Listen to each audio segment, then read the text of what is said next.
This is Wild on 7th, your favorite Wild podcast. Did you guys see this? This is unbelievable. What is that all about, Kinger? Get in here for the real thing. Like, let's get weird. Maybe I blacked out trying to figure out what was going on. Doubt, worry, fear, because that's what we're breaking the mold on here. Welcome to Wild on 7th, presented by Pilot Games. We're here until it's here. And welcome back to Wild on 7th, your favorite Wild podcast, presented by Pilot Games. We're coming at you Super Bowl Monday. Fun little interview with Freddy Gaudreau. This was recorded previously. But Kinger, did Super Bowl was an entertaining one. And our boys, the Minnesota Wild, had a front row seat as they landed in Vegas about the time the game started, kickoff. Did you watch the game, the big match? I did. Did they go to the game? Did you look at their Instagrams? Were the guys there? No, that would have been pretty pricey. Maybe some of them could have made it. Yeah, I thought it was started really rugged, like bad ads, bad football. Not a huge Usher guy, but then a big finish at the end. And I kind of like the scripted. You know, I like Taylor, Kelsey, Mahomes. I wanted him to propose on the field. Like, I'm into all that. I love it. Yeah, it was great. I like dynasties. And I will tell you, I was in Kansas City this weekend, and you think why we do this podcast. Every Uber driver, every Lyft driver, who's going to win? Chiefs. Bet the house. I can't wait for the parade. That's what I'm looking for. Mahomes even mentioned the parade. I mean, they love it. They are winners now. They have body language. Everyone wearing that kind of orange red. And it just made me think, man, how great it would be to just get one of us over the hump. You know, get the Wild a cup. You can imagine the Vikings getting a Super Bowl, you know. Yeah, it was fun. I like it. Where'd you watch it? Yeah, we had some 8U hockey in the middle of it, which was lightly attended. Yeah, that's a good plan. It was hard. I know it was hard. So I asked my daughter, like, you want to go? You don't have to. You don't have to. And she's like, I don't want to go. She didn't care about the Super Bowl. So we had to go skate. So I didn't get to watch the start, but I did catch the halftime show and everything else after. So it was good. But we should touch on the fact that a little bit of a weird trip for the Wild now, too. So they have their moment in the Fleury game, right? Like, it was awesome. I want to get into that with you because I'm sure you saw some behind-the-scenes things, and that was a special night. Yeah, it was awesome. And then they've got some momentum, but you go into Vegas the night of the Super Bowl, which is where the Super Bowl is being hosted, and they have a normal routine there. This isn't that big a deal, but they didn't get to stay in their normal spot. They're way off the beaten path, and things are a little bit different. But I don't know what Vegas will be like for Vegas tonight, but I'm curious to see how Monday night's game turns out. But yeah, I'm going to get the TV tray going. I brought this. I want us to get in sync with Coach Hines. So if we're recording for like a half hour today, I think a piece of gum every 10, just like him, just every 10 minutes, fresh gum, toss that in. I don't know. Come on, I didn't do anything to it. It's not a prank. I wish I was that good. I know it's not a prank, but I think broadcasting 101 too is don't chew gum. Oh no, okay, we can't chew gum while we're doing a podcast. I think it's a good idea. It's hard that's to talk. Really bad. Considering it's hard to talk and chew at the same time. That is really a good point. Sorry, no, I'm really into this. Okay.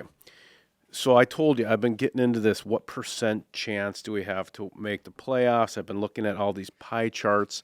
This is the saddest place on the internet, this pie chart. Some Wild fans out there know what I'm talking about. But it seems like 91 or 95 points, like 95 last year, but maybe 91 this year because they're looking at the tides and the movement of the moon and the Western Conference.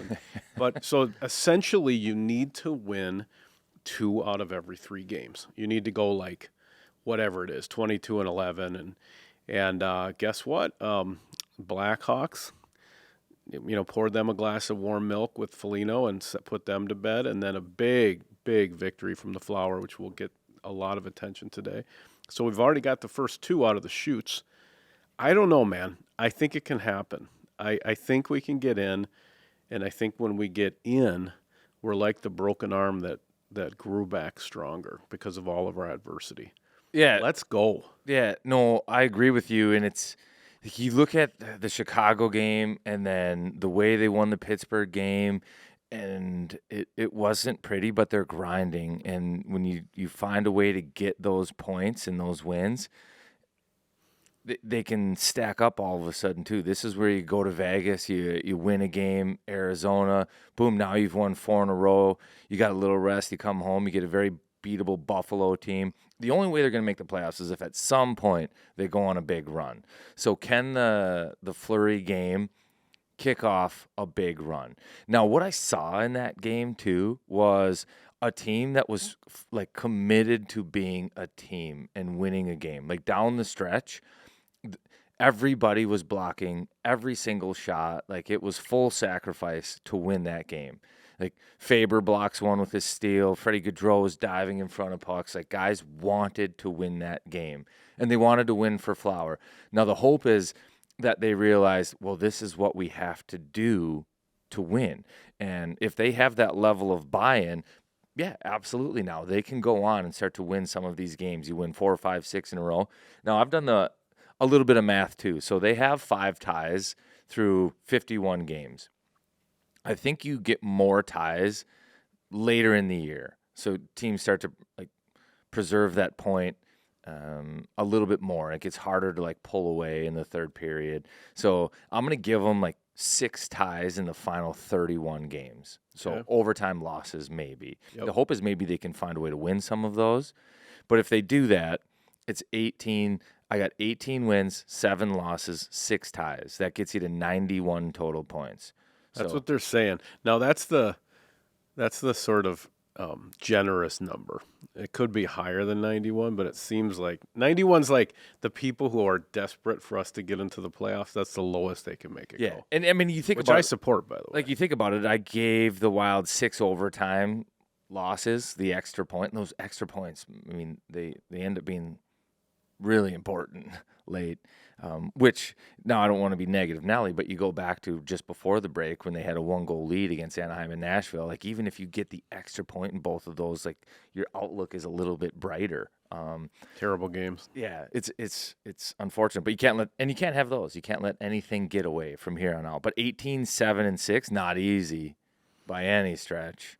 No, but it seems doable. Right? That's 2-1. We're going to run into some pretenders. We're going to run into some teams with the wheels falling off. Game like tonight is a tough one, right? Vegas. A lot of distractions, different sort of travel situation. If you could beat that team, man, you are rolling at that point. Do your pie charts, do any of them have like strength of schedule factored in? I've heard we have the second easiest. Yeah, the second easiest. So that's huge. The pie charts is not a good place. I don't want to go there. Like, is it a simulator? I've seen this like simulator where you. No, so it's a really weird pie chart, and it has like all these different shape lines, and it'll even say like somehow in the same pie chart it tells like the percent you have to make the playoffs and get the first draft pick, and if you make the playoffs, percent to win the cup. It's the saddest place on the internet, and I'm not going to go there anymore. I still can't believe I tried to chew gum on the podcast. What was I thinking? That would have been really bad. You can't do that. You can't chew gum when you're recording a podcast. And I was like, you have talent. I don't think you can. Man, you've been doing this longer than me. Thanks for the help. No, but back to why I think the Fleury night could be a moment. Oh, it was a moment. Like it has felt like for the year that everything has kind of been stacked against the Wild. Like they finally get out of like some adversity, some hardship, and then they just find their way like back into it. It's felt like they haven't caught a break. And now in that game, they did catch a break. I think that the puck did hit the netting, and there just was no camera that was able to say, yes, it's conclusive, it's overturned. So the call on the ice is what mattered, and the call on the ice was goal. But if you rewatch it too, every single player, including the goaltender, live, they're like pointing up to the mesh, and play goes on. They couldn't find it, they couldn't see it. The Wild get their break. Are you saying the NHL is scripted? I'm not saying the NHL is scripted at all. What I'm saying is there's finally a little bit of magic, like a little bit of, hey, the hockey gods might be looking out for the Wild. It's Marc-Andre Fleury night. We can't let the GOAT not have any outcome other than a standout win. And if it takes a puck off the mesh and a no call, so be it. Yeah. No one's gonna complain about that. How did he do that game? So this is what I want to ask you as well, because I know you're a nice guy. You got the daughters, the whole deal, and so I'm watching this game, and it just keeps coming. Here's your family doing Let's Play Hockey. All of his kids are like these little cute kids, and your wife and your mom, and here's a gift, and I mean, and then he's got to go into the net and play the game. I'm buckling. And how horrible would that be? So you give up like 3 softies in the first because you still got tears in your eyes, and they got to pull you on Marc-Andre Fleury night. Like, I just don't know. He's such a pro. He's such a gamer, and he just to even do that, to play in that game after they essentially did psychological torture to you. It was like Marc-Andre Fleury, this is your life. They're doing that episode, and then you got to be in the crease and play. It was unbelievable. How would you put it? How do you think he did it? I don't know, other than experience, and he knew what was at stake. I think he also knows, like, there's some DNA in the greats where they know how to be great when it matters. And yeah, like, this story doesn't matter if I can't play, and they can get into the zone. And I think Fleury was in the zone.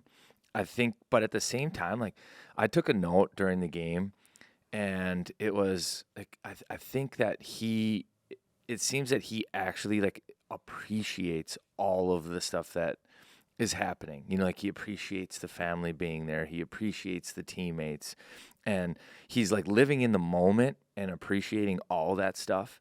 But at the same time, like, he's able to flip this switch where it's like, boom, game on. You know what I mean? So he's like a model citizen. Like, it doesn't carry over. He can turn it on and off, and that's not easy to do. And I've talked about this way too much. The Boston-Pittsburgh back-to-back. He flipped a switch. Yeah, he stole that game in Boston. And I think the greats always can flip a switch. But I think there was times, like last year even, where he went into the net and tried to flip that switch because mentally he has it. That's why he's one of the greatest. But it wasn't like there was a short circuit somewhere. It didn't work as much last year.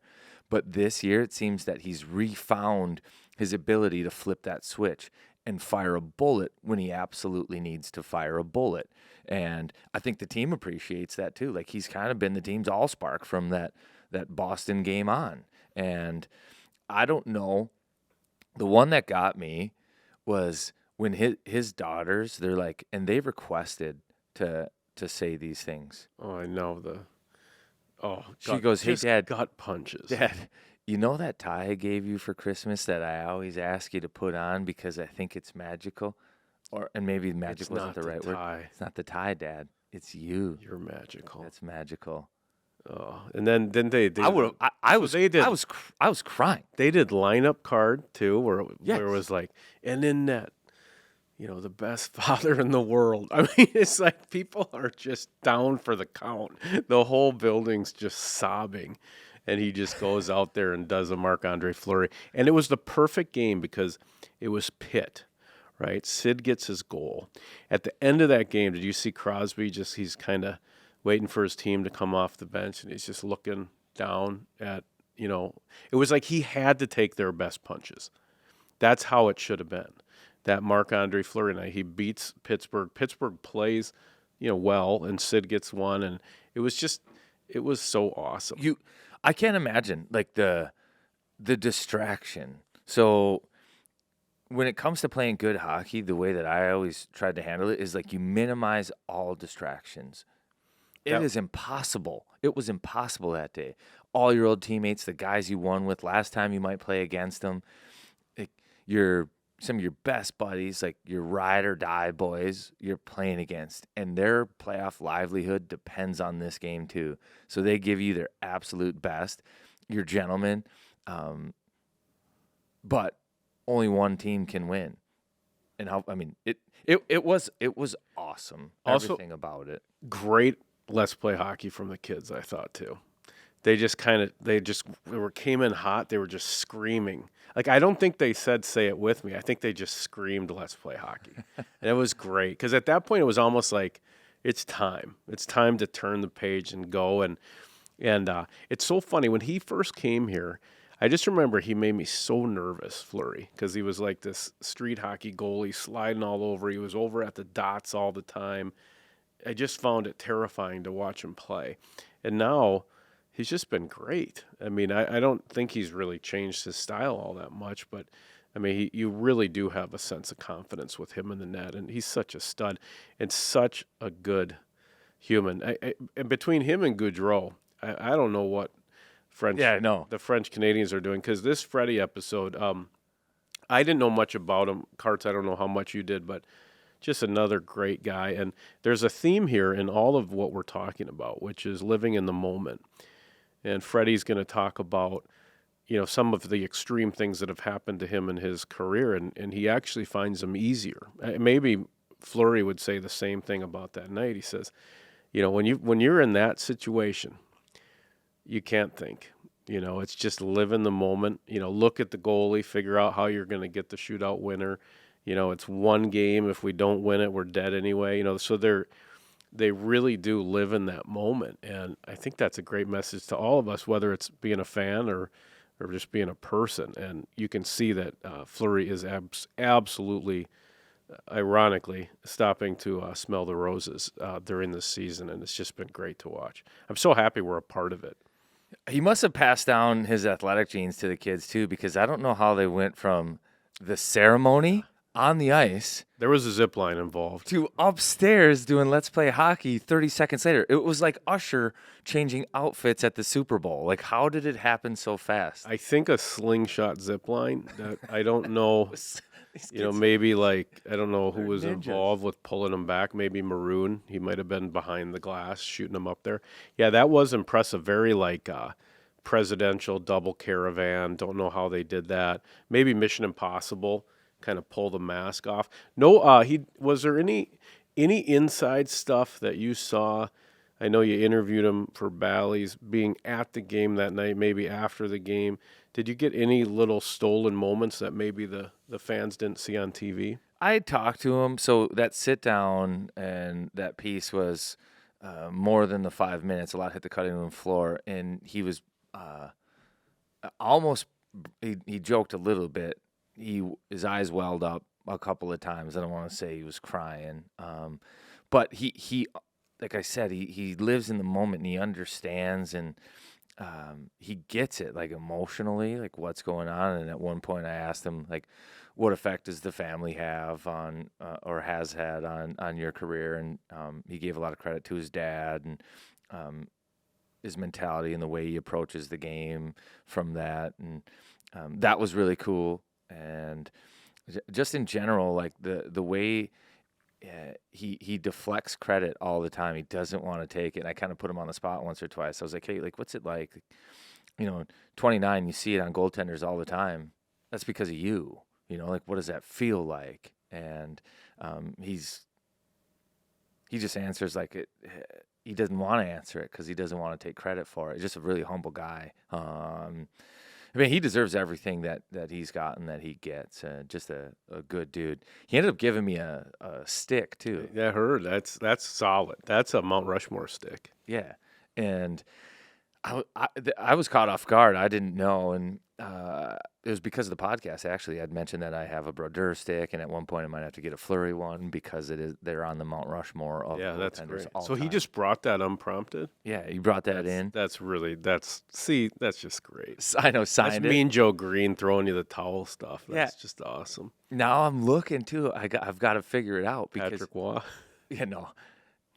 No. But I was thinking, how great would that have been?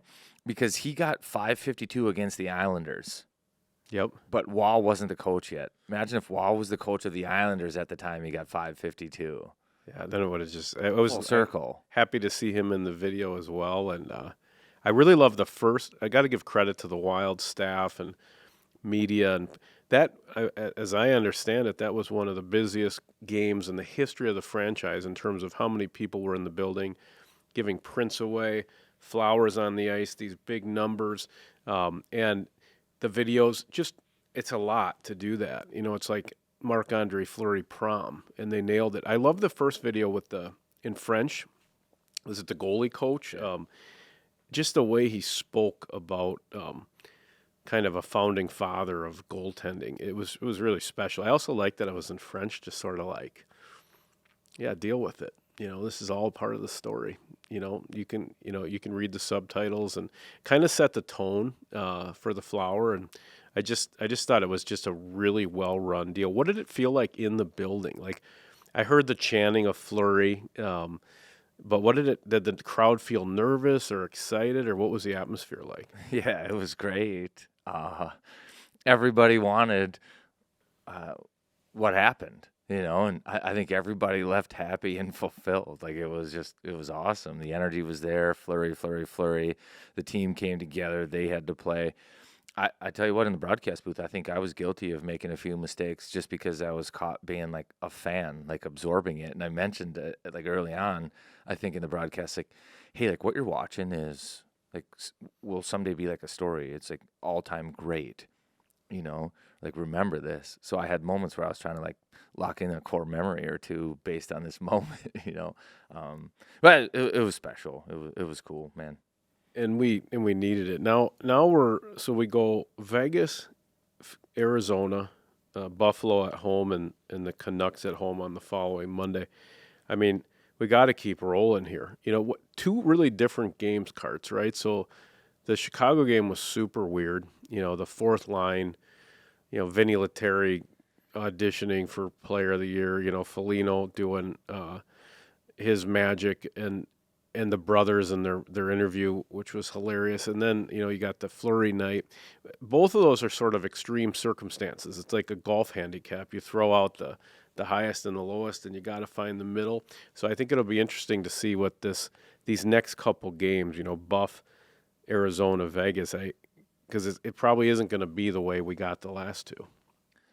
Yeah, and I'm minorly concerned. So in the Chicago game, I thought Marcus Foligno kind of put us on his back. Yeah, he kind of grabbed everybody by the scruff and said, "Let's go," in a non-direct fashion. He went out, he ran a guy, he ends up fighting, he scores a goal, like he sits in the box, and he's kind of like your Swiss Army knife, and he's unique in that, like, you kind of don't want him to fight because you want him to play.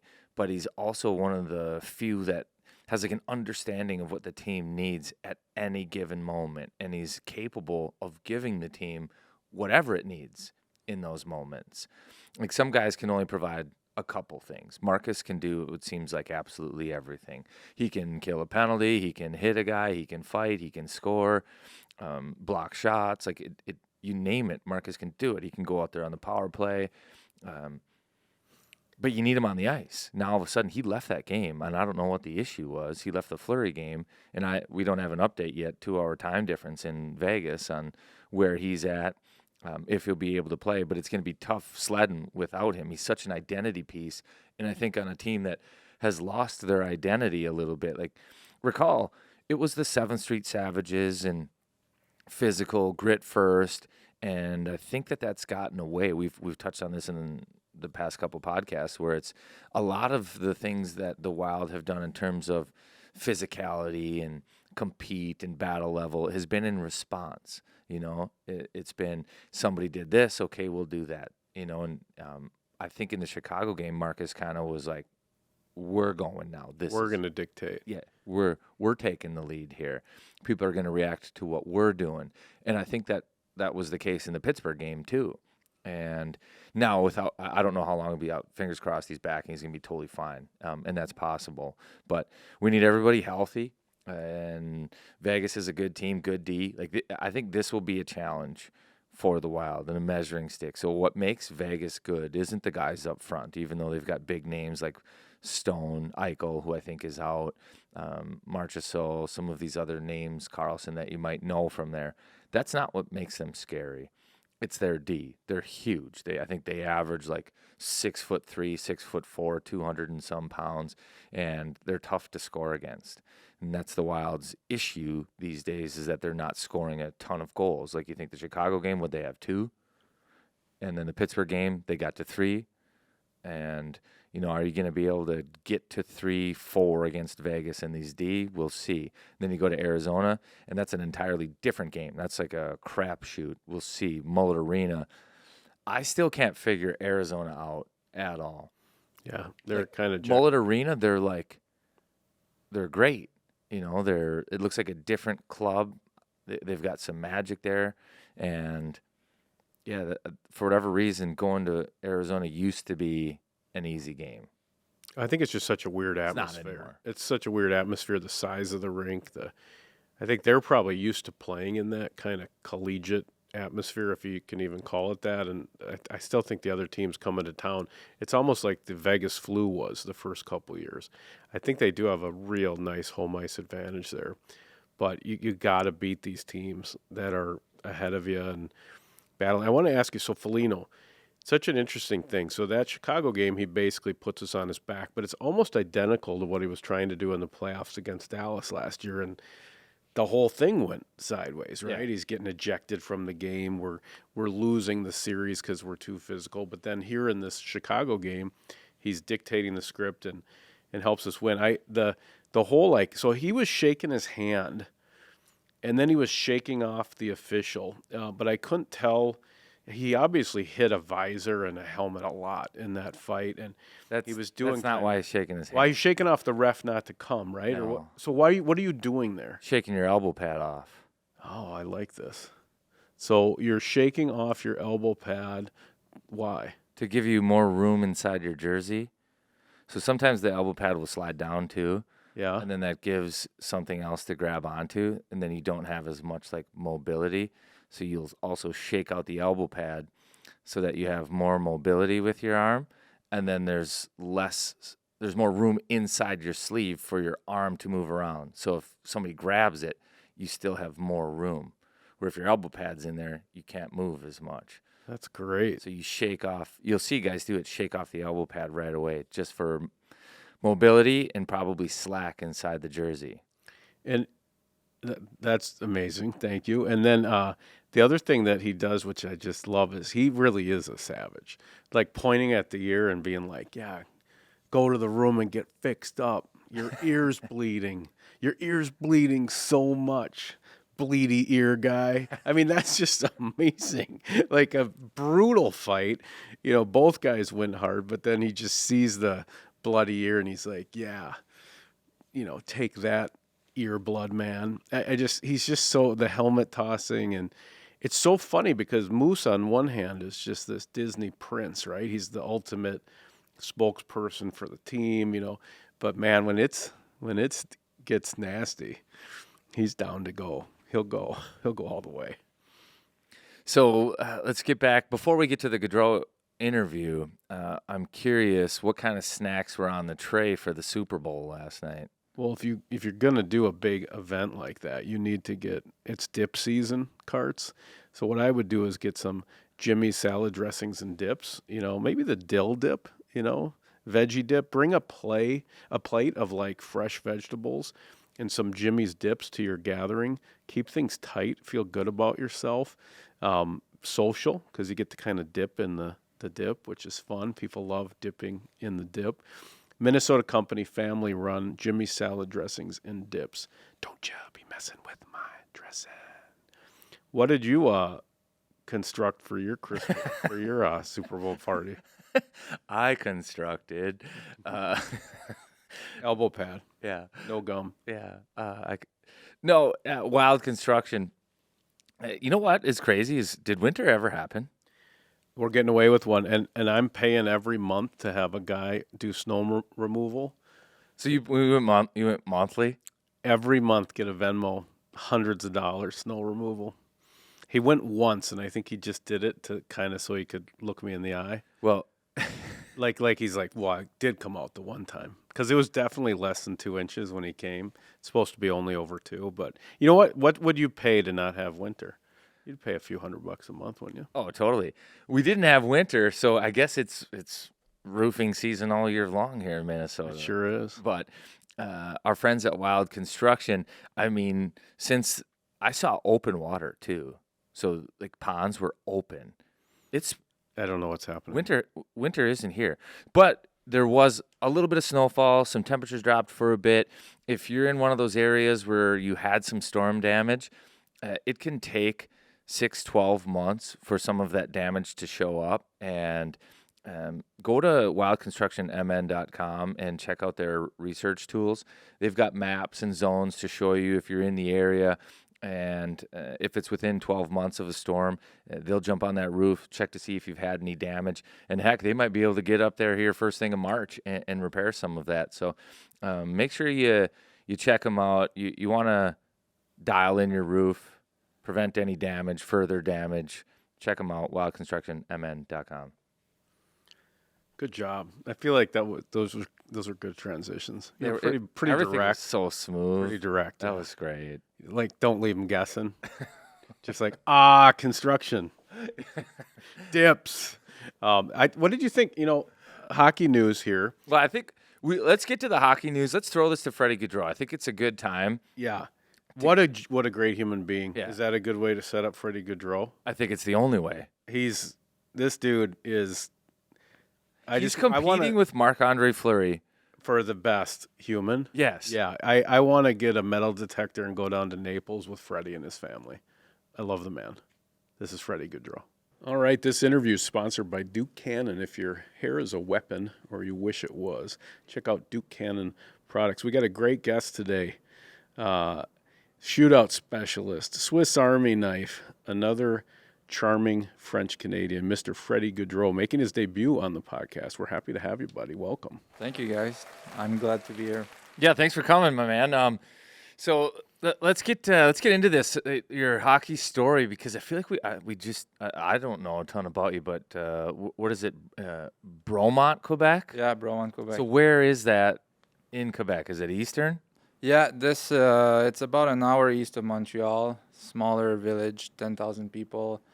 It's a mountain, basically. That's the main attraction there, and so more of a weekend city for some people from Montreal or around there. They always come in the weekend. It gets pretty filled up in weekends, but that's my hometown. That's best place in the world for me. That's great. And is it the further east you go into Quebec, like the more French speaking it is?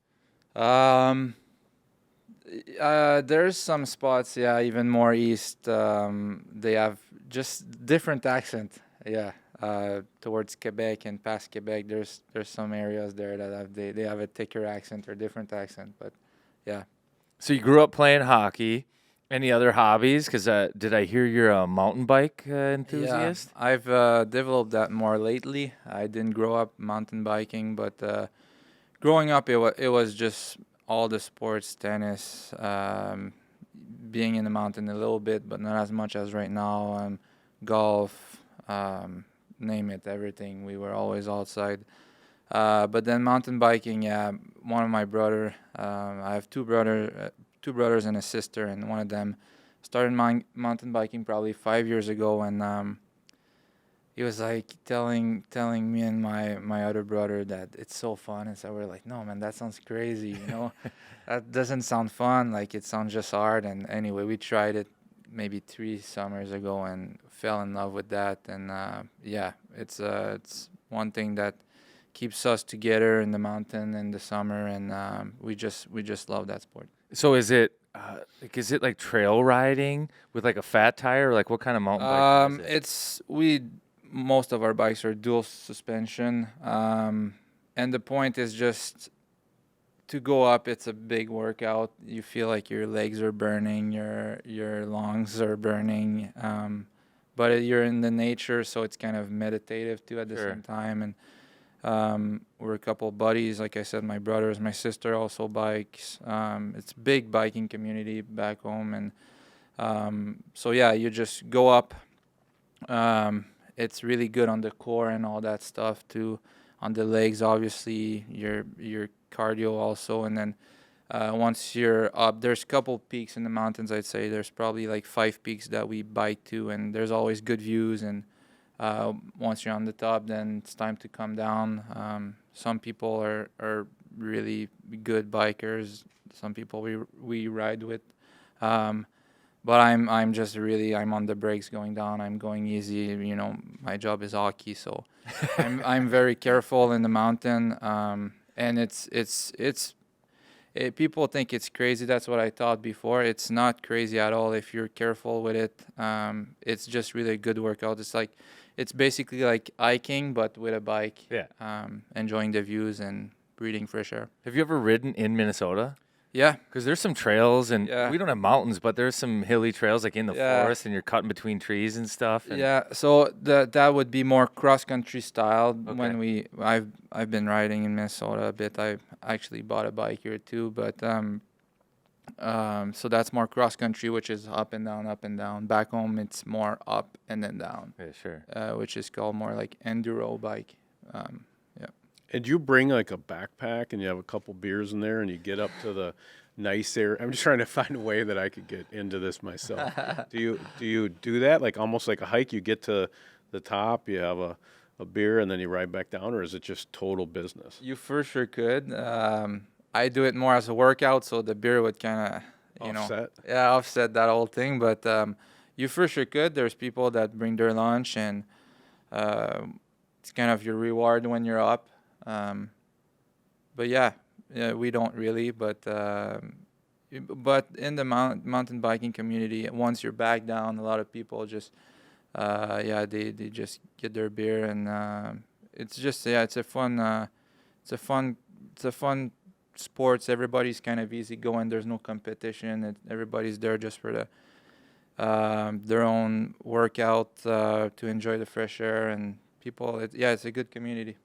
Yeah. So, like, what's the go-to energy spike when you're out? Like a packet of maple syrup, or Yeah, man. Yeah, yeah, I do have those actually. I'm normally the guy that brings those, and us is saying 'cause he was in the mountain once with us for the Becoming Wild. So yeah, we get to the top, and I share the maple syrups. That's what we drink back on, maple syrup. do you now? I know that's a thing, and it's like tapping season now, because if you make maple syrup, I think you tap the trees when the daytime temps are above 32, and then at nighttime it drops below 32. Yeah. Have you ever done it before? No, but I got some family that have a sugar barn, and it's a dream of mine to So one like day. post playing, you're gonna be a maple syrup. I don't know if I will, but it'd be one of my dream to own just a couple acres and just do my own maple syrup. I'd love that for sure. That'd be great.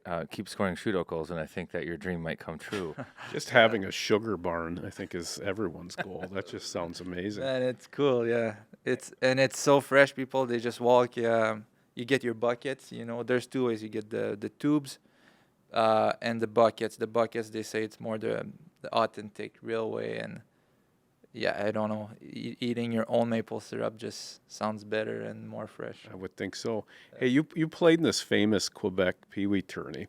Did you have other NHLers on your team, or like when you look back, was that a loaded team, or what was that experience like? No, not loaded at all. No, you got smoked. How did you guys we won do? the first one. I think we got smoked the second one. Is this junior, or is this like This is little kid, right? Pee Wee hockey? Yeah, Pee Wee hockey. So what is it? Pee Wee 12? Yeah, around there. It's the biggest tournament. I think Marco went. Teams from all over the world. Oh, Switzerland. Yeah.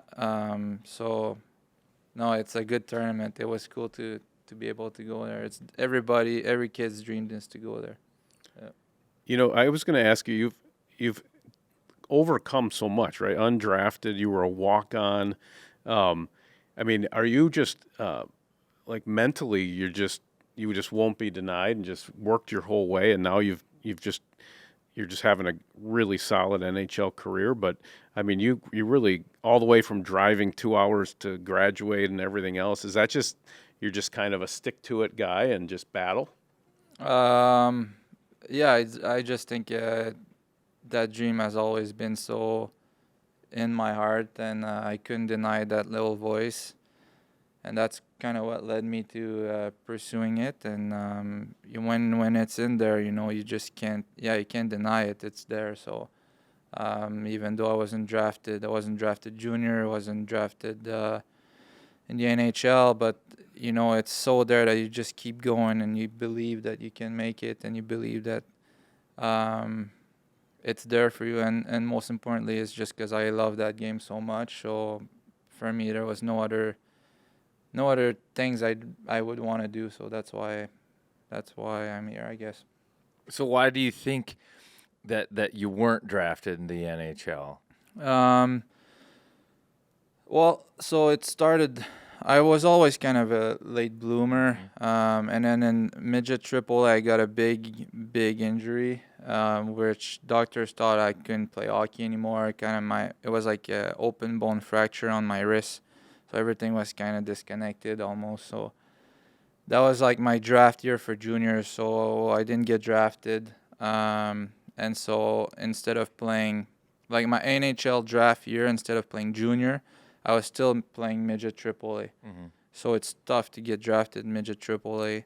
Then I got invited junior, and I started playing at 18. And we won the Memorial Cup that year, but I was kind of more like on the fourth line, some games scratch, just kind of a depth player. So yeah, I think that's just more of a late bloomer type of pat.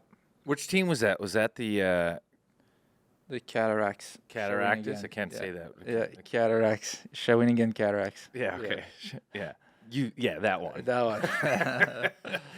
Yeah, that's cool. So you win the Mem Cup, but now is there a story there too? Like that team maybe wasn't there because of their season ranks, but because you hosted it? Yeah, we hosted it, and that's how the Mem Cup works, is the 3 winners of each league plus the hosting team.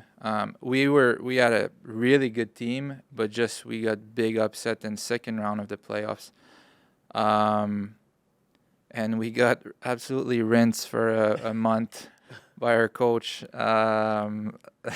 It was the craziest months I've ever been through, but came back to the Mem Cup, and we gone through the tiebreaker. We beat it in Edmonton. Then semifinals, we beat it St. John, and then final we won in OT against London, it was just a crazy tournament and best experience so far. Really, of like your hockey days? Yeah, like being so underdog, the city was going nuts. Like, oh, like our team sucks and all that. People wanted the coach to be fired, and everybody was going crazy. And we kind of just worked for a month. We were so underdog, and we just ended up winning like that. Just that crazy story. Yeah, that's fun. Yeah, it was awesome. That's great. So then fast forward a couple of years, because you played junior a couple more years, right? Yeah. And then what's your professional break? You sign a deal.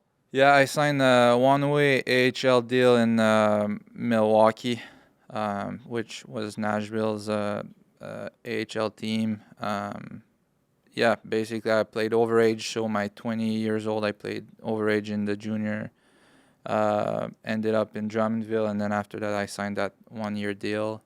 And your debut this is just an amazing story that I didn't know. What the team gets food poisoning, and you come into the Stanley Cup final, and your first 3 goals are in the Stanley Cup final. I mean, that's like, Yeah. Have you been back to that restaurant where the food poisoning happened, and So- you got your picture on the wall, maybe? That was the 3rd year, actually. So the first 2 years I didn't play in the NHL, and in the 3rd year, my first call up during the season was that soup.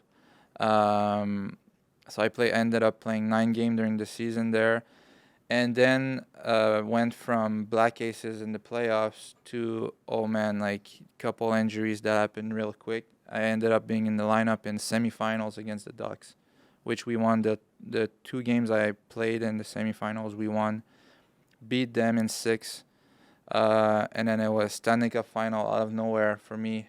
against the Penguins, and that's when I scored. Yeah, my That's awesome. first 3 goals in the NHL in the Stanley Cup final. Can you remember your first playoff games are the West Final? Yeah. Like, are you just crapping your pants, like sitting on the bench? Like, what's it like? It was crazy. Yeah, it was kind of like, I was so dialed mentally, though. I don't know. It's like being Black Aces. It was kind of great. Like, we had practices, we'd play games against the coaches. I felt good with the puck. I felt good on my legs. We were working out every day, so I felt really good on the ice. And then we were watching every game from up there, and I remember being like, man, I know I could be there and kind of play good and stuff. So when I got the call up, I had that feeling. I was like, I'm ready for this. Like, this is meant to be. I'm bringing on kind of, and yeah, just. I won't lie though. Like in the warm up, there's all those thoughts and like the energy is crazy, and I was kind of, oh wow, this is different. But then you just gotta zone in and get dialed in, and I was able to do that. Played a really good first game,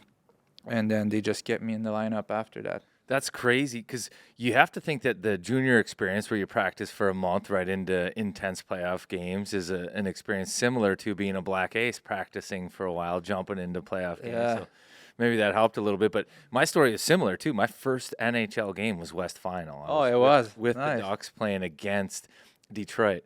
But I can remember crapping my pants. Like, I needed bigger shoulder pads because my heart was beating out of these things. Like, I didn't have the mental fortitude to say, chill, get in the zone. I was just kind of I guess it was like, all right, one shift at a time. Just focus on the first one and then go one after the other. But yeah, it is crazy because it was the biggest stage. Yeah, biggest stage and biggest opportunity of this whole organization. So it's like, yeah, it was a cool moment. Yeah. But so now would you consider yourself a gamer? Like, you look at your stats, like there hasn't been a playoff series or round that you haven't scored in. Like, it seems when the games matter the most, the pressure's on, the shootout, that there's something about you that's just kind of wired and ready for it. Like, playoff games, you got 8 that first year, 3 goals, 3 in the finals, and then every season since then that you've played playoff games, like, you contribute offensively too. I don't know. It's just one of those things. It's like nothing else matters. You know, it's like one game at a time, one shift at a time. And I like that mentality. I like that challenge. I like that competition. I think I get ready for it, like not when it happens, but like weeks before, where I kind of zone in a little bit more and I get ready for it. And I just embrace that challenge. Or I would say that. I don't know.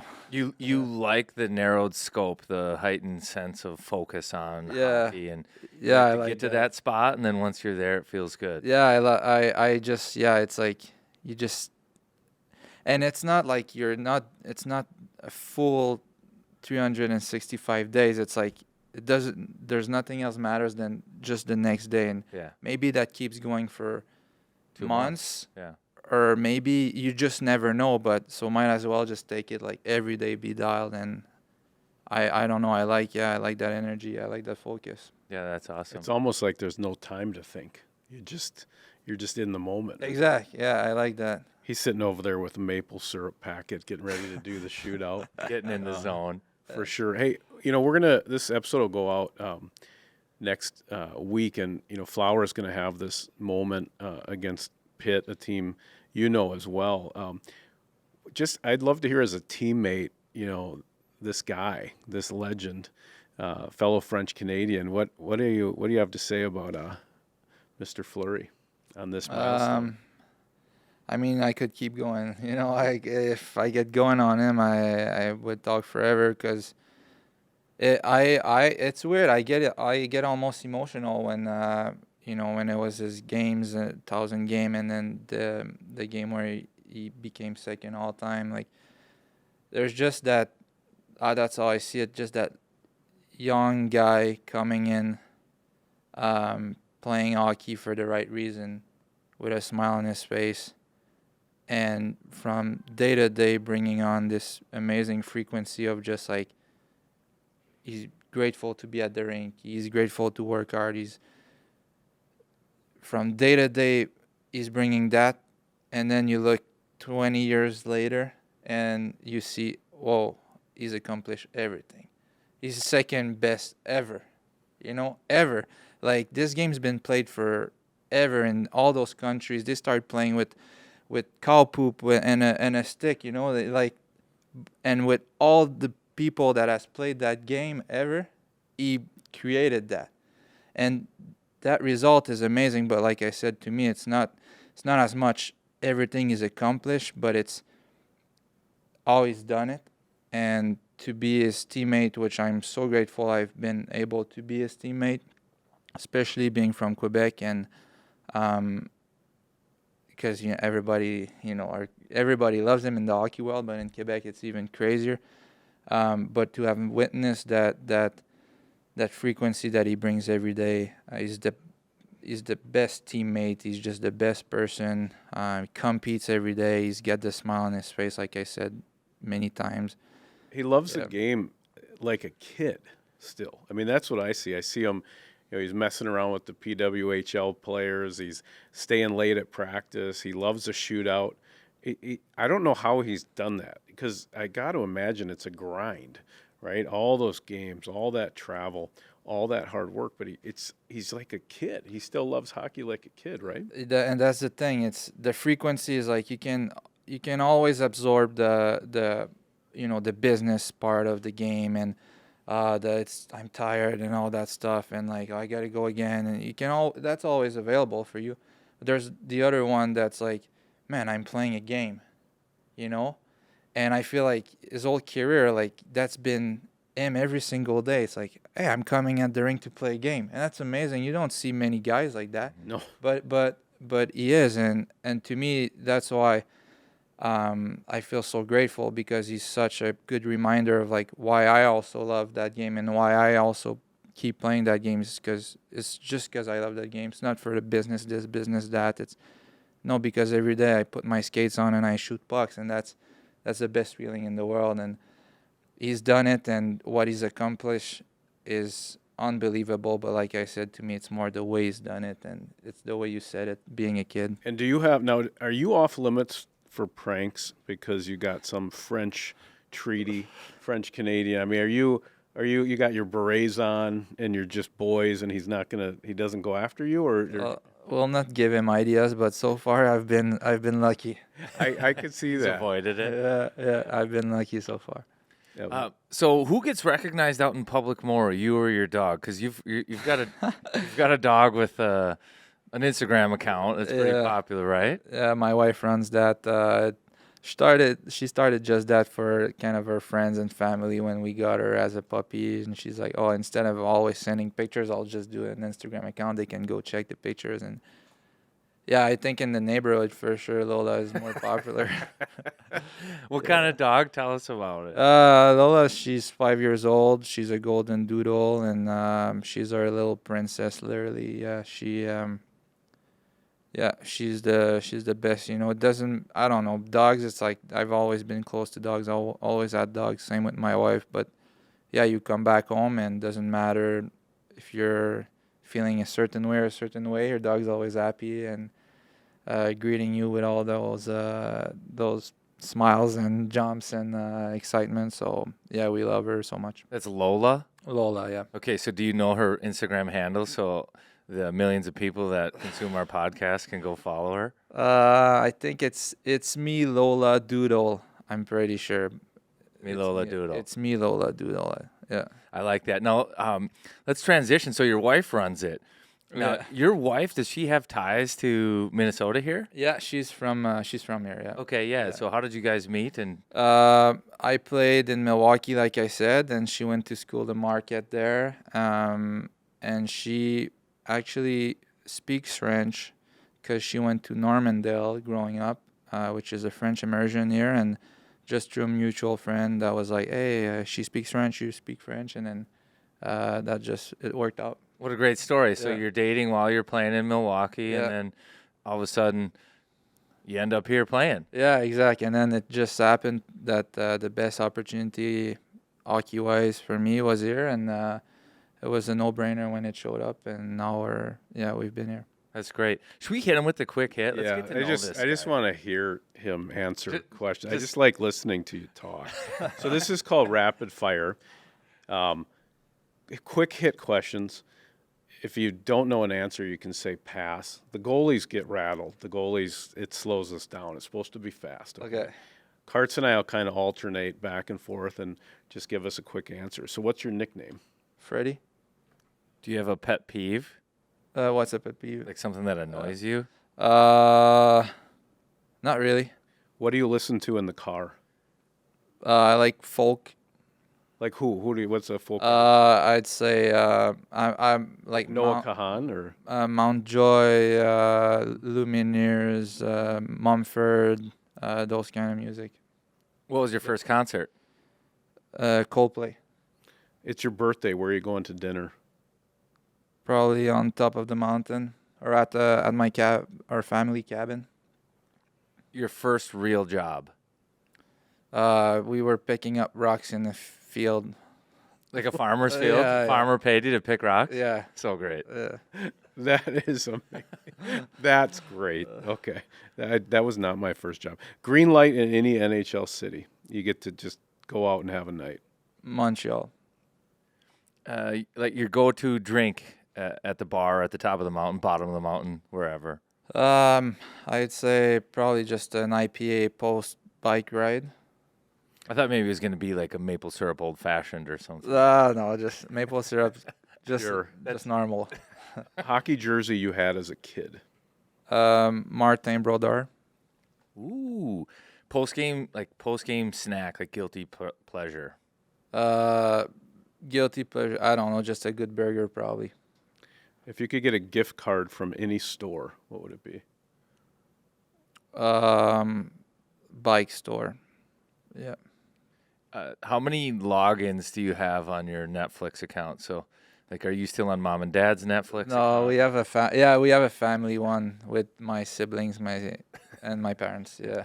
That's great. So, are you? Is it your account or It's mine, but we all contribute. Oh, okay. Yeah. Oh, that Oh, works. wow. So that's interesting. Yeah. Do you use your jersey number in your passwords? No. No comment. No comment. Good answer. Do you have somebody that you like to follow on social, Instagram or something? You know, maybe Lola or something. Maybe one of Lola's buddies or something. But your favorite social follow? That's a good question. I have to go through it, but I like I think social medias are all like too much showing off and stuff. I like the good stories or the positive people or people that have actually something To teach? Yeah, that brings positivity more than just like, look at me, I got nice shoes or whatever, you know. What's the last thing you binge watched, whether it's a TV show or a movie, something you dove in on and watched a lot of? It's called Love on the Spectrum. We just watched that. That's amazing. I love it. My wife loves that. What's that one on? Netflix. Netflix? Yeah. Favorite holiday? Favorite holiday, Christmas. And who plays you in the movie? What actor would play you? Who have you been compared to, maybe? That's a good one. There's one in Quebec. People always told me, "Oh, you look like him."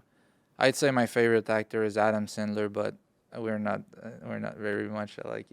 He's too funny, but yeah, I don't know. Good question.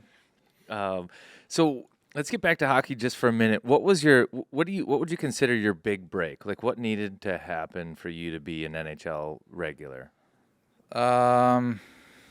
It's a good question because I feel like a lot of the players, they just need that, you know. Mm-hmm. I don't know. I think the difference is when you're sent back down. It's where your brain goes, you know. And if you're like, oh man, like I'm down again, then you're done. To me, it was always like, nice. It's another good opportunity to play hockey. It's all about keeping the positive mindset every single day and that narrow mindset. I get better every single day instead of getting crazy about the send downs and the tough times. And, you know, yeah, I would say that. Just keep the focus every single day, no matter what. On the positive side, you work with Children's Minnesota, and I think you're involved with like Down syndrome and even a family member, and kind of, is that something that is a passion for you, kind of helping with that? Yeah, it's so a bit like you were asking me about the show, like Love on the Spectrum, and yeah, it's Noah, who is my sister's son. When he first came into our lives, he taught us a lot about. We didn't know much about Down syndrome, and then so at first it's kind of scary, and then you start meeting more people with Down syndrome. You start learning about Noah and how he evolves and stuff, and it just became kind of a blessing, literally, to have him in our lives and teach us that everybody's different. Everybody has their own strength, and to me, it's amazing how his strength is. It's all about love and all about authenticity. He's always just right here, real. So funny. He's got a big heart. They're all like that. They have such big hearts, and to me, it's just amazing. He's acting as a guide for me to just, like we were talking a bit, keep that joy in your heart, keep doing things for the right reason, and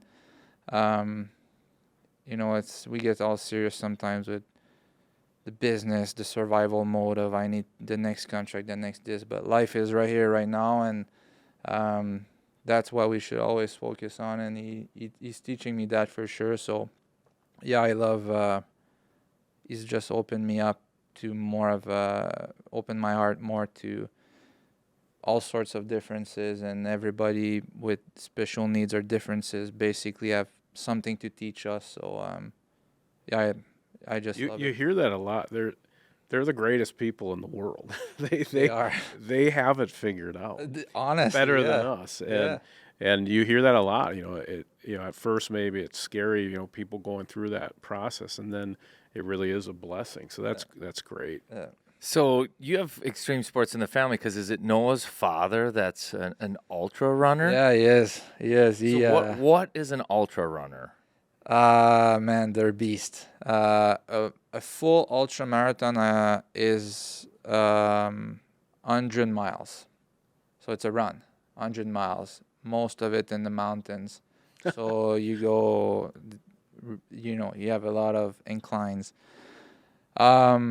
And yeah, basically same thing for him. I think when he knew about his son, he kind of was like, oh, what's happening? Kind of shook him a little bit, and just started to run to kind of clear his head. And he wasn't into sports at all, and he just kind of was like, oh, that's kind of fun. Got going, did a 10K, 15K, got going. Then he was doing 40Ks, and then he kept pushing and kept pushing, and now he's a North Face athlete. He does all those amazing races. His point also through that is to kind of bring more awareness towards Down syndrome, which it's basically just to open people's heart to differences, and kind of through his races and through people following him, kind of be more open to like, hey, differences, any type of differences, or Down syndrome in that case, it's beautiful, and you got to learn about it, and we got to open our hearts up to all of those things basically. So yeah, he's a beast.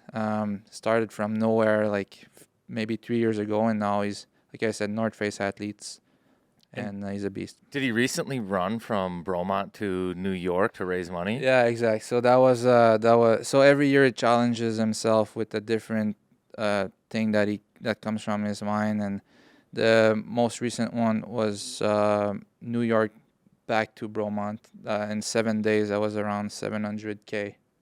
700 kilometers, so we would have to do the maths in 100K miles. a day. 100K a day, around that, yeah. And he did it. Wow, that's Yeah, amazing. so- You ever run with him? Like, you ever run? Like, I give you 2 miles of company? We ran in the mountain one time, my brother and I, and Mark was with us, and my brother is in really good shape too, and we were the three of us, and Mark was just like, all right, boys, like, that was fun to chat, but see you later, and then boom, he's gone. And by later, I mean 16 hours from now. Yeah. I that is absolutely nuts. Can you imagine just being like, we want to go on a run? How far are you going? Oh, 100 miles. Yeah. My mind starts to, the thoughts to quit start at about minute 6. Yeah. So 3/4 of a mile. No, So it's- I'd be fighting that thought. Yeah, I was for thinking of far quitting. too long. When you asked him what an ultra marathoner was, I was already thinking about quitting. That's unbelievable. Hey, so your spirit is just amazing to talk to you. You're like a Rick Rubin, you just got some Zen stuff going on. So when we look at the season, right, what's left here, it's interesting. The West is kind of different this year. It as hard as it might be, it seems like you can still, there's still light there, right? You kind of got to win 2 out of every 3 games down the stretch. And so how do you, how's the psyche of the team? And, it seems like a guy with your attitude, is the group coming back from this break kind of ready to just go get it? Yeah, it's a good question because I feel like it's been hard this year. Of course, everybody's aware of that. There's been a lot of things going on, from injuries to guys being sick, finding a way to play through it and stuff. And it'd be easy to kind of be down on ourselves and stuff, but I feel like that vibe of our team, even through moments like that, I stayed high.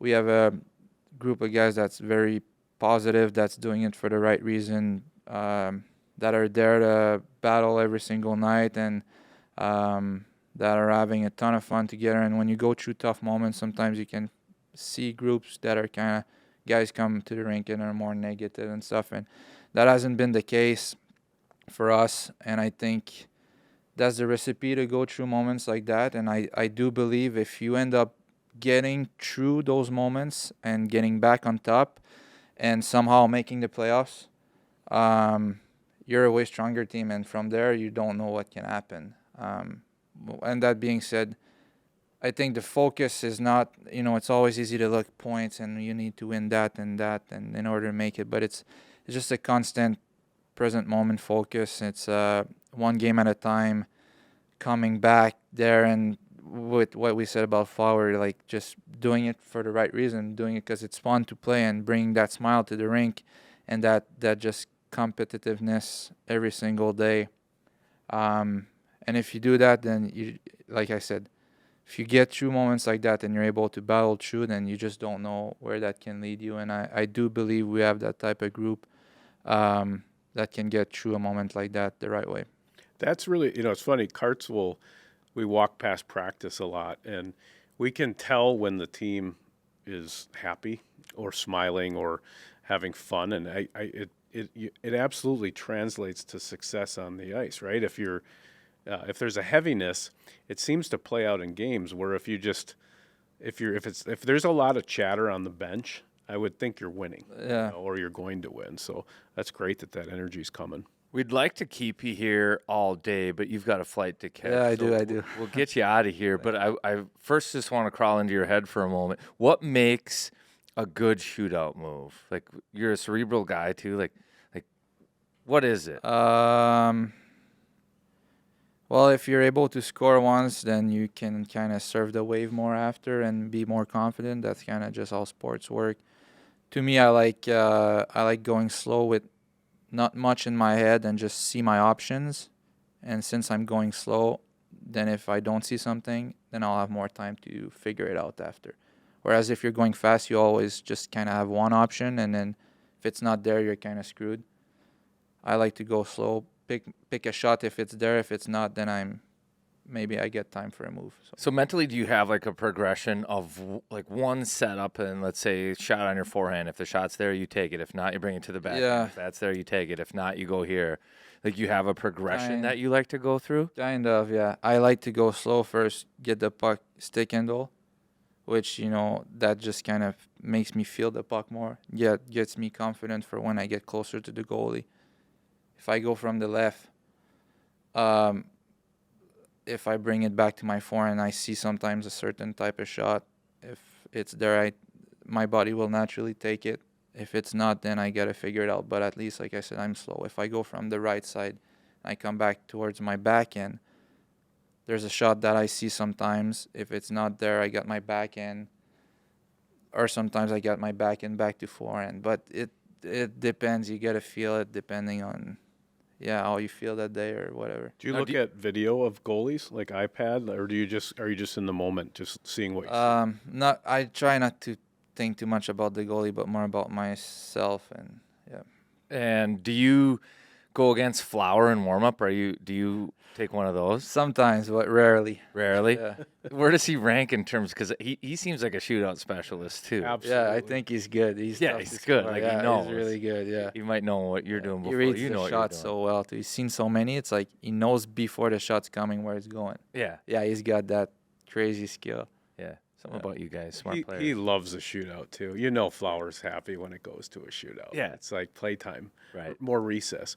My last question: you're a Swiss Army knife. You can play anywhere in the lineup. Kind of a coach's best friend. How do you think of yourself as a player? You know, you're a regular now, having success. Like, when you think of your game, how do you describe it yourself? I like to think of my game as a guy that's there for the team, and by that I mean, like, I don't really take pride in my personal stats. To me, it's about the win. And that being said, is maybe one night they need me on a certain line on the wing, and another night it's on another line on centers, and some nights on the PK. Some nights, I don't really care. I'm just there for whatever they need me, and I take pride in being versatile that way, or working on my game to be as versatile as it can, to be that guy that they can rely on in kind of whatever situation they need. Well, it's a pleasure to get to know you a little more, man, and it was a lot of fun. I appreciate you coming up and giving us some time here. Thank you, guys. I know- My pleasure. Yeah, I know the fans are gonna love it too, bud. So appreciate it. Thank you. Thank you. Thanks, Appreciate buddy. you guys. Thank you. Wild on 7th has a brand new sponsor. We couldn't be more excited about them. Cub. If you're looking for some fresh, delicious milk, you're going to want to check out Cub. 48 hours from farm to shelf. You're not going to find that anywhere else. You're going to pay less. So head on into your favorite neighborhood grocery store, Cub, and get yourself some delicious milk. Lean into it and end up with a Jake Middleton-sized milk mustache.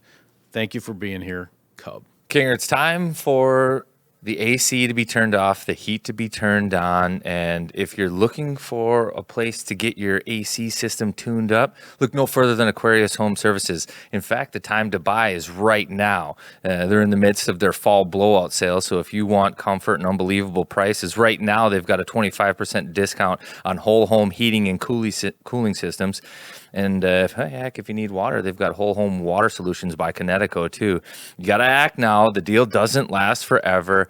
Get your home heating and cooling systems checked out. Or if you're looking for just worry-free water, they've got that there too. But it all starts with a free water analysis. For that, call our friends at AquariusHomeservices.com. Or I should say check them out at AquariusHomeservices.com. They're earning the right to be recommended. Freddie, I'm less of a good person than I was before I interviewed him. He's just that's an old soul, Kurtz. Yeah, it is. It's an old soul, a good soul. Man, it's just great perspective.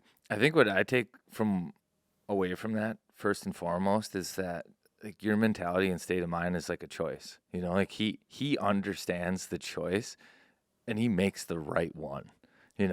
Like how you can handle certain situations, adversity, or even like success, being good. Like it seems he's very cerebral in his approach to all things. Like even taking the shootout, I like to do this. I want to get these puck touches. It helps me feel good. And I'm kind of like, how can you even know what you're feeling? It takes 3 total seconds. You know what I mean? He's like a human paddleboard. I mean, he's just so in the moment. And I just think he's really zen and just kind of a good reminder of just be in the moment, look at the one game at a time, one shot at a time. And the other thing that was so funny about him is he's almost like, I'm an instrument of the team, a tool. Put me where you will, and I will try my best. I mean, that's like, And he's honest when he's saying that. he's like basically like, I'm the pawn piece. I have no special powers, but I can move any which way. I mean, I've never really heard a person that's so selfless like that. So he even said, I don't even really care about statistics or whatever. And I don't know. I just think that is a guy you fill in. So when you're doing salary cap and stuff, right? So you got to pay for certain players to get the job done. And then you've got other guys that have to make it a team. And I think a guy like Freddie's you're just set with that. Mm-hmm. Like a coach's best friend. And like Freddy Gaudreau. Like you're not. And that's why you can give that dude 5 years. Yeah, nothing bad's happening on his watch. And you always know he's going to give his effort. I really enjoyed getting to know him, and I'm rooting for him even more than I was. I didn't really know much about him. He's like buying bonds in the stock market. You go and you buy equities and stocks, and it's volatile and it's up and down. And then every once in a while in the portfolio, you need some bonds that you just know you're getting the right rate of return on them all the time. And it's not like super sexy, but it's steady, it's comfortable, it's good. You bump into those two on the street, Freddie and Flower, and Freddie's got his bonds, and Flower's finding a quarter behind your daughter's ear. I mean, it's like they're two grandpas that are modern day players. I thought they were great. On the other side of the spectrum, the kids got the cover of the Hockey News. Back in the day, this was the Bible, man. This thing was, I still get it. I don't even know who does get it anymore, but you got Wild Boys, Faber and Rossi, rock. This is doing really good work. Faber and Rossi rock the state of hockey. So I don't know. I thought that was, it's kind of cool with the two. I don't know. I mean, but I've been reading it. They get really into the Rossi COVID overcoming that, and then a lot about just Brock and this Calder stuff. This kind of, this doesn't happen. You don't get a defenseman to eat minutes like this. You don't get someone to run your top power play, and there's a lot of like, check your watch, Bedard. You better get back here. There's another guy. Calder. There's another guy moving furniture around in your room. His name is Brock, but I thought that was really cool to see the two young players. The other thing in here, Carts, the Wild are the second oldest team in the league. I found that to be troubling. So Did you know that? Well, I don't know how they're figuring this out. yeah. So that's what's weird about that statistic is it's I don't know if they're doing all the starting time. lineup. Or... Well, a lot of times when that's calculated on the roster to start the season. Yeah, probably because. And then the Wild only had 22 on the roster, not 23. That would have brought the average age down. And then it's changed a little bit since. So that's odd. But they are an older team. That's no surprise. I mean, you've got Matt Zuccarello. You've got Goligoski, Fleury. Fleury brings the average up. Yeah, in a good way. Yeah. But it is funny when you look at it. So this is the age ranking, and the youngest teams, having a lot of struggles, right? It's Buffalo, Columbus, Canadiens, Ottawa, Chicago. The Coyotes are probably the best team on that list early, in the Devils. But basically, you're really bad and you're really young. And then in the sweet spot is kind of the teams that you expect. Avalanche right in the middle, Toronto right in the middle. Teams like the Kings are kind of interesting, and the Devils because they're really young and they're already starting to get good.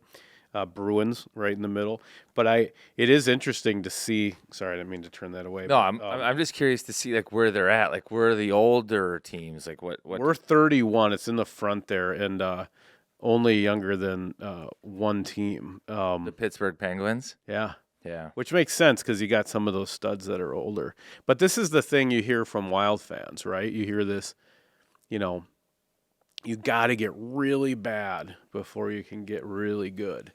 And it's so funny because that's the opposite of like what Gaudreau, like to me, every year, if we could get into the playoffs, look what happened with Florida last year. I don't know. I just can't approach things like this is a 5-year plan or we're doing. I just can't mentally do that.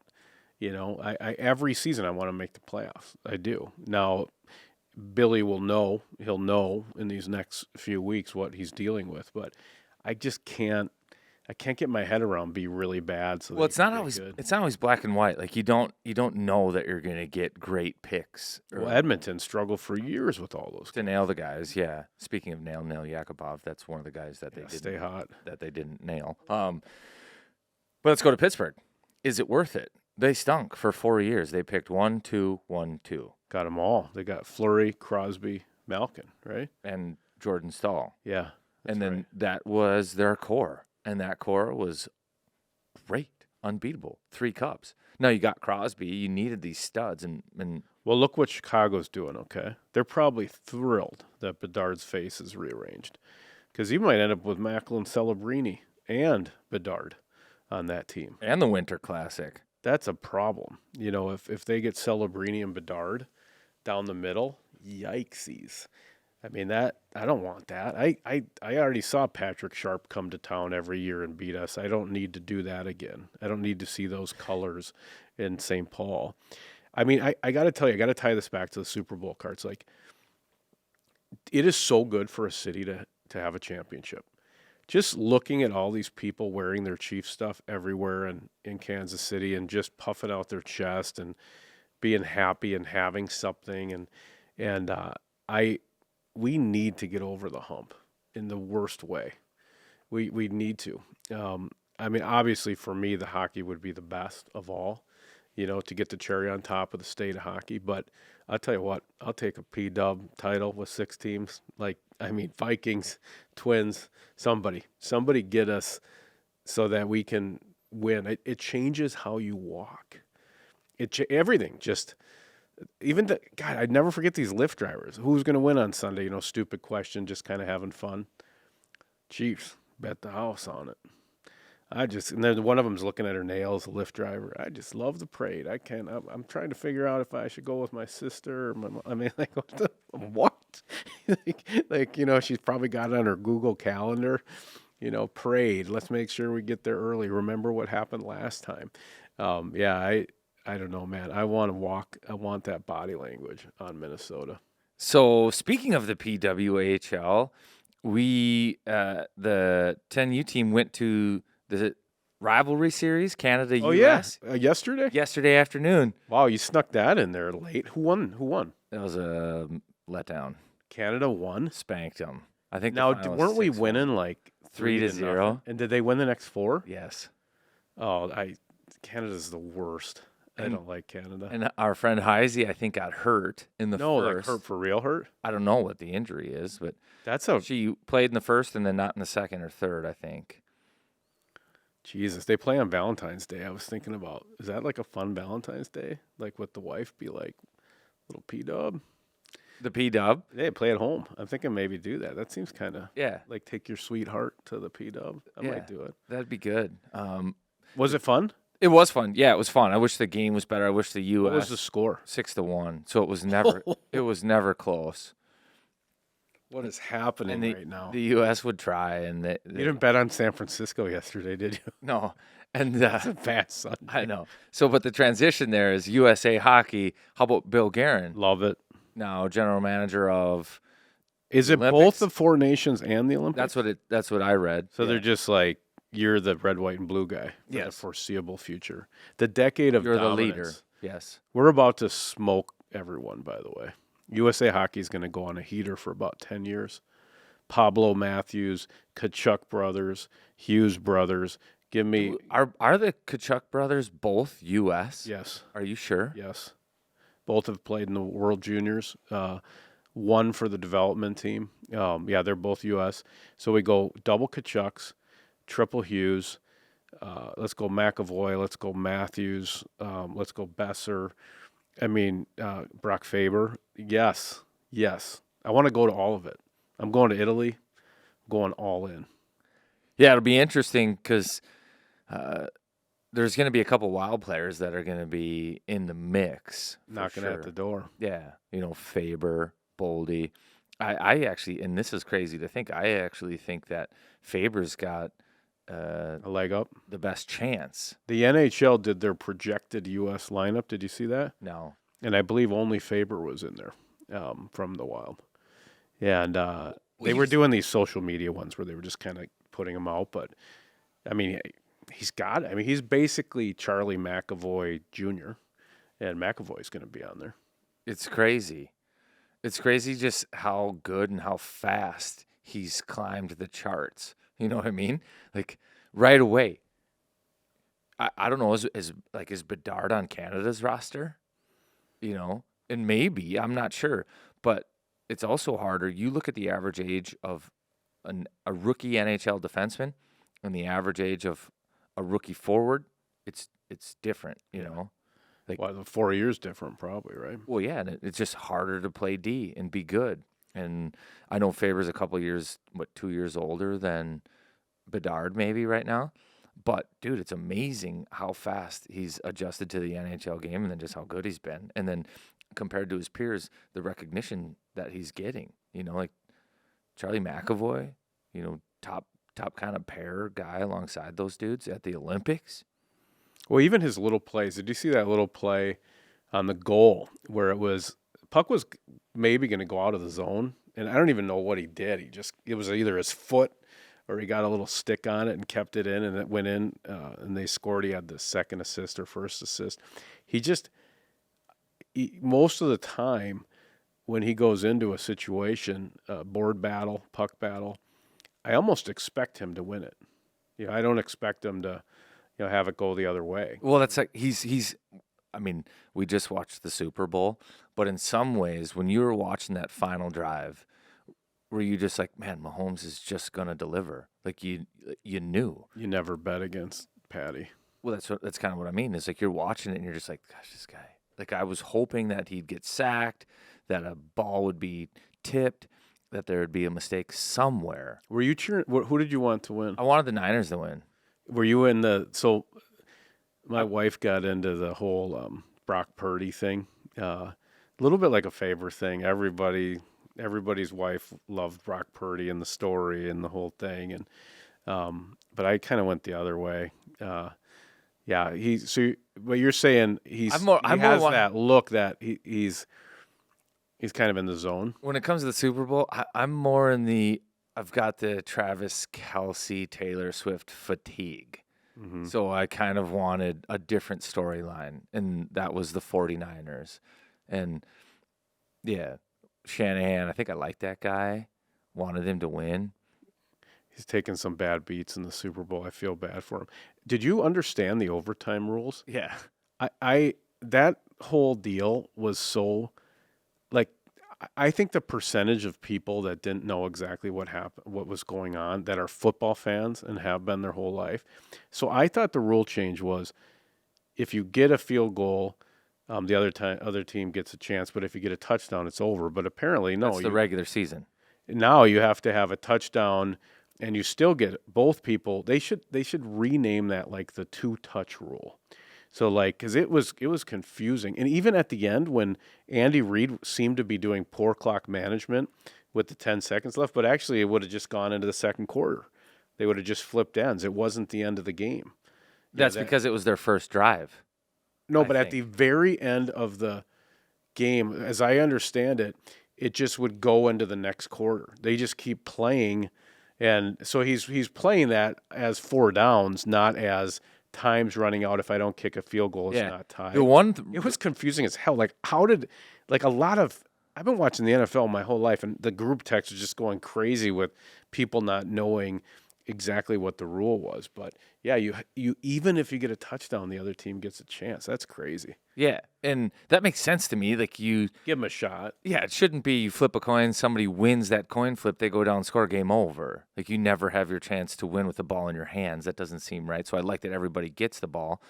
What I don't know is that, let's say they were on their second possession. So, and we don't really have to talk about this, but let's say they both kick a field goal, and then the other team marches down and the clock expires or is about to expire. Can they kick a field goal with like 4 seconds left at the end of the first overtime, and then as soon as they kick off and time expires, the game is over?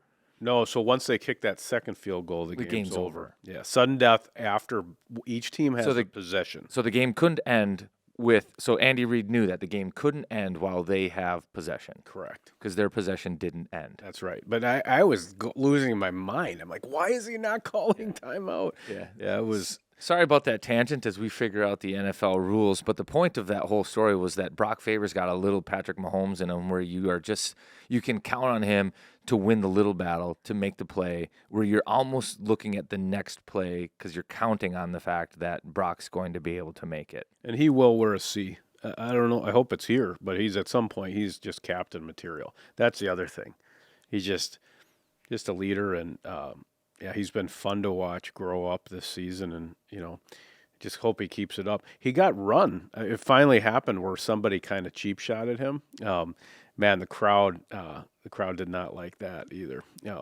But that's the thing with him is he's almost our baby boy. I hope keep him safe. He's playing a lot of minutes. Yeah, let's do it. Well, I think that's a wrap. Long one here today. Appreciate you guys hanging with us.